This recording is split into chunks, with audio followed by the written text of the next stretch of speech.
പണ്ട് തൊട്ടേ എൻ്റെ വീട്ടിൽ ചിക്കൻ വാങ്ങിക്കഴിഞ്ഞാൽ അത് പല രീതിയിൽ വെക്കാനായി ഞാൻ ട്രൈ ചെയ്യുമെങ്കിലും അവസാനം അത് എത്തിച്ചേരുന്നത് അമ്മയുടെ വറുത്തരച്ച കോഴിക്കറി തന്നെയായിരിക്കും. അതെങ്ങനെയാണെന്നുള്ളത് നമുക്കൊന്ന് നോക്കിയാലോ. അതിനു വേണ്ടി നമ്മൾ അടുപ്പ് കത്തിച്ച് അതിലോട്ടൊരു ചീനച്ചട്ടി എടുത്ത് വെച്ച് ഒരമുറി നാളികേരം മതിയാകും. നാളികേരം കൂടി ഇട്ട് നന്നായി ഒന്ന് ഇളക്കിയെടുക്കുക.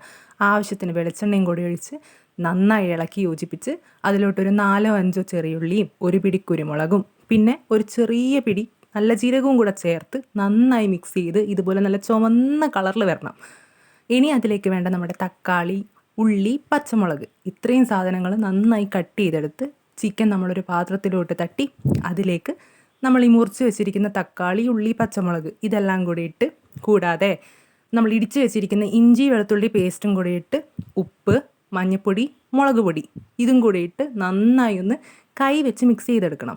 കൈ വെച്ച് മിക്സ് ചെയ്യുമ്പം ഒരു പ്രത്യേക ടേസ്റ്റ് ആണല്ലോ. ഇതെല്ലാം കൂടി ഒഴിച്ച് മിക്സ് ചെയ്തതിന് ശേഷം അതിലോട്ട് നമുക്ക് ആവശ്യമായ വെള്ളം കൂടെ ചേർത്ത് അടച്ച് വെച്ച് വേവിച്ചെടുക്കാം. ചിക്കൻ വെന്ത് വരുമ്പോഴത്തേക്കും നമുക്ക് വറുത്ത് വെച്ചിരിക്കുന്ന തേങ്ങ മിക്സിൻ്റെ ജാറിലോട്ടിട്ട് നന്നായി പേസ്റ്റ് രൂപത്തിലൊന്ന് അരച്ചെടുക്കാം. ഇപ്പോഴത്തേക്കും നമ്മുടെ ചിക്കൻ ഒന്ന് വെന്ത് വന്ന് റെഡി ആയിട്ടുണ്ട്.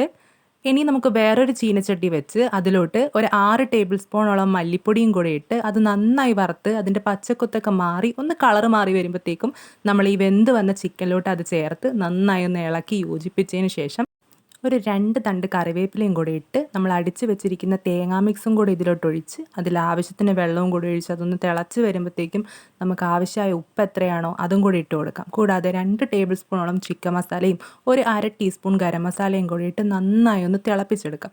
ഇതൊന്ന് വരുമ്പോഴത്തേക്കും നമുക്ക് കുറച്ച് മല്ലിയിലയും കൂടെ തൂക്കി കൊടുത്തു കഴിഞ്ഞാൽ നമ്മുടെ കറി ഇവിടെ റെഡിയാണ്. ഇതിനെ ഒന്ന് അടച്ച് വെച്ച് കുറച്ച് നേരം കഴിഞ്ഞ് തുറന്ന് നോക്കുമ്പോഴത്തേക്കും ഇതാ വറുത്തരച്ച ചിക്കൻ കറി റെഡി.